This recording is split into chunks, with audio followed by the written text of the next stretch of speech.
accolto a 2 miglia, 1 miglio e mezzo dall'arrivo, accolto per meglio dire.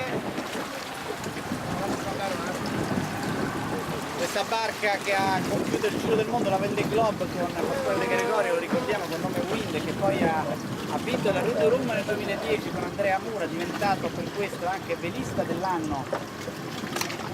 che adesso ha compiuto questa bella Palermo-Monte Carlo. È stato sicuramente l'ospite d'onore di questa regata Andrea Mura, lui come velista, e la barca allo stesso modo. Il quarto posto in tempo reale con cui sta tagliando la linea, tra poco ve la commenteremo in diretta, il taglio della linea di Vento di Sardegna, non è probabilmente il massimo che si attendevano, perché nel corso delle 500 miglia di questa Palermo-Monte Carlo sono spesso stati al terzo posto e in alcuni casi anche molto vicini a Money Time, in lotta anche per il secondo posto, però sicuramente una bella regata. Mezzo miglio, meno di mezzo miglio al taglio della linea, tanto entusiasmo è qui sul gommone dello Yacht Club di Monaco, dove c'è Lea Benigno e il suo staff del Circolo della Vela Sicilia. Entusiasmo per questo arrivo. Andrea Mura, lo skipper di Vento di Sardegna, armato di macchina fotografica, Valerio Gavazzi, il mitico Paolino e la nostra bravissima operatrice Simona Bellobuono, che ha accompagnato tutta la Palermo-Monte Carlo di Vento di Sardegna e Andrea Mura, e le cui immagini poi saranno utilizzate naturalmente per i media, per i filmati conclusivi della regata.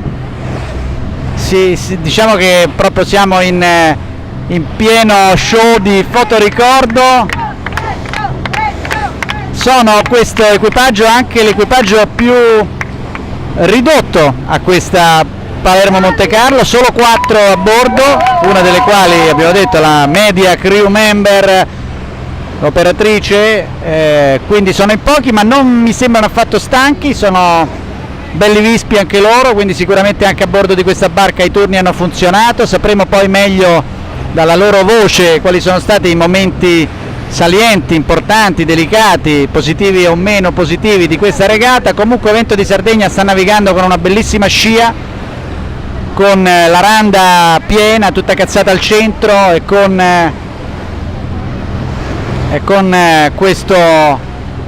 questa vela di prua murata sul bompresso, un Genoa leggero, con questa andatura di bolina larga, che è la stessa che poi è stata seguita da Money Time, che è arrivato circa 3 ore fa, da Tiche, che ha preceduto Vento di Sardegna di meno di un'ora qui all'arrivo. Sono adesso le 18:40, quindi circa mezz'ora fa è arrivata sulla linea del traguardo Tiche, il Felci 61, e mezz'ora dopo arriva il 50 piedi oceanico di Andrea Mura, che vedete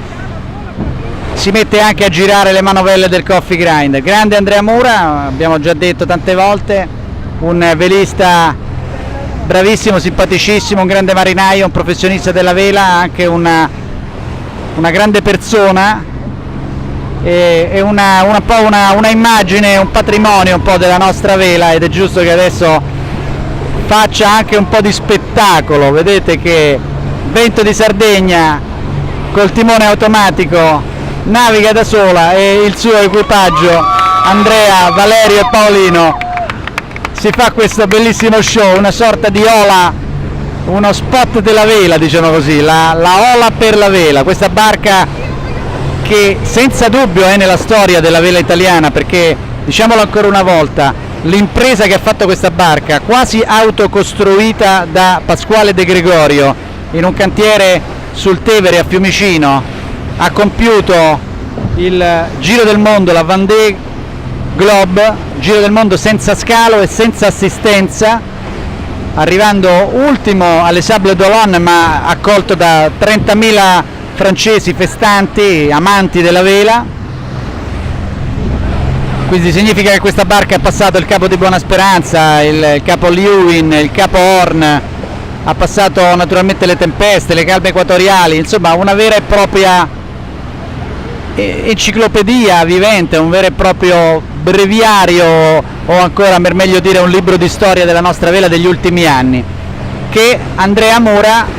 a sua volta un velista importante perché classi olimpiche nel suo passato, Coppa America con il Moro di Venezia e poi naturalmente l'attività di altura, l'attività oceanica, l'attività di lunghe regate insieme a Guido Maisto. E quindi ultimi metri e taglio della linea ormai per Vento di Sardegna, manca veramente poco per loro a tagliare la linea di partenza. Pochi metri ancora per Vento di Sardegna, dove si continua a festeggiare, ma ormai siamo veramente a qualche metro dal taglio della linea. Vediamo la bandiera rossa, vediamo anche la boa, non sentiamo il segnale acustico perché il comitato è posizionato sulla boa del traguardo e taglia in questo momento, quindi arriva alle 18:42 minuti, arriva a Montecarlo e compie la Palermo Montecarlo 2011 classificandosi quarta in tempo reale Vento di Sardegna di Andrea Mura.